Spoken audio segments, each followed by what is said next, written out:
ఒకప్పుడు సినిమాలకు సంబంధించినటువంటి కొన్ని పత్రికలన్నా నిజాయితీగా రాసాయి.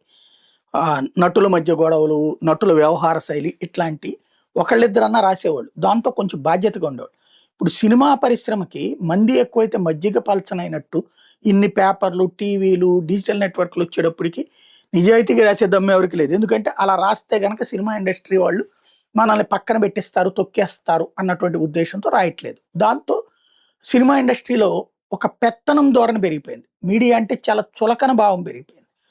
దాంతో పాటు భయపెట్టి మీడియా చేత రాయించుకుంటున్నారు. ఇప్పుడు 'అల్లు అర్జున్' గురించి ఒక అమ్మాయి మాట్లాడింది. మన తెలుగోడు కాబట్టి మనం సమర్థిద్దాం. కానీ నిజంగా అతని ప్రవర్తన ఎట్లుందో మనం ఏమన్నా క్రాస్ చెక్ చేశామా?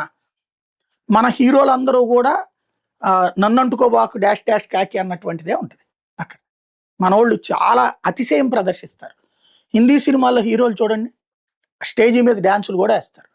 మనోళ్ళొచ్చేటప్పటికి చివరికి తమ సినిమాలకు సంబంధించినటువంటి ఏదైతే వీటికి అటెండ్ కావడానికి కూడా, ప్రమోషన్స్‌కి అటెండ్ కావడానికి కూడా 1,00,000 ఏదో ఒకటే ఒక ప్రోగ్రాము పెట్టాలా, దాంతోపాటు ఒక యాంకర్‌తో ఇంటర్వ్యూ చేయొచ్చు, అన్ని ఛానళ్ళకి ఇచ్చుకోవాలి.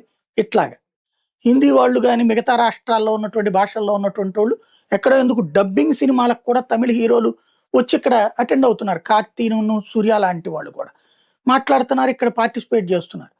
రజనీకాంత్‌ది వదిలేద్దాం ఇక్కడ. కాబట్టి ఇక్కడ మనకి చాలా అతిశయం ఉంది. సర్వం చక్రవర్తులాగా ఫీల్ అయ్యే తత్వం ఉంది. కాబట్టి 'అల్లు అర్జున్' దగ్గర ఇట్లా 42 షరతులున్నాయి. ఆయన దగ్గరికి ఎవరు షేక్ హ్యాండ్ ఇవ్వకూడదు, దగ్గరలో ఉండనీయకూడదు. ఇది మేబీ వాళ్ళ బౌన్సర్లతో చేపిస్తున్నారేమో. అది 'అల్లు అర్జున్‌కి' కూడా తెలియదేమో. వాళ్ళ వాళ్ళ తర్వాత ఉండేటువంటి టీం చేస్తున్నారు. అట్లాంటిదేమీ లేకపోతే సినిమా థియేటర్‌లో పక్కన బయట తొక్కిసలాట జరిగితే ఆయన లోపల ఎట్ట కూర్చోగలిగాడు? ఆయన నోటీసు తీసుకోకుండా చూసేటటువంటి చుట్టూ ఉన్నటువంటి టీమే గదా! కాబట్టి ఇప్పుడు వాళ్ళేం జేస్తున్నారు? బెదరేశారా? లేకపోతే బుజ్జగించారో ఏమో గాని మొత్తం మీడియాతో జెప్పి కుట్ర, కుట్ర, కుట్ర అంటున్నారు. అమ్మాయిని కూర్చోబెట్టి అడగండి. ఎవరైతే మాట్లాడిందో అమ్మాయి, తను సెల్ చూసుకుంటుంటే లాక్కుపోయారని గూడా జెప్పింది. నిజమా కాదా? అమ్మాయికి చెప్పాల్సిన అవసరం ఏంది అల్లు అర్జున్? అదేది బాలీవుడ్డోళ్ళు కుట్ర. అంత సీనేముంది? అల్లు అర్జున్ ఏమన్నా బాలీవుడ్ మొత్తాన్ని ఏమన్నా శాసిస్తాడేంది? ఏదో ఒక సినిమా 2 సినిమాలు నడిచినియి. అంత మాత్రాన ఆళ్ళ సినిమాలేమన్నా పోయినాయా? ఆళ్ళకి వేల కోట్ల రూపాయలు డబ్బులు సంపాదించేది ఉందిగా. 'ధురంధర్' సక్సెస్ కాలేదా? బోలెడు సినిమాలు సక్సెస్ కావట్లేదు.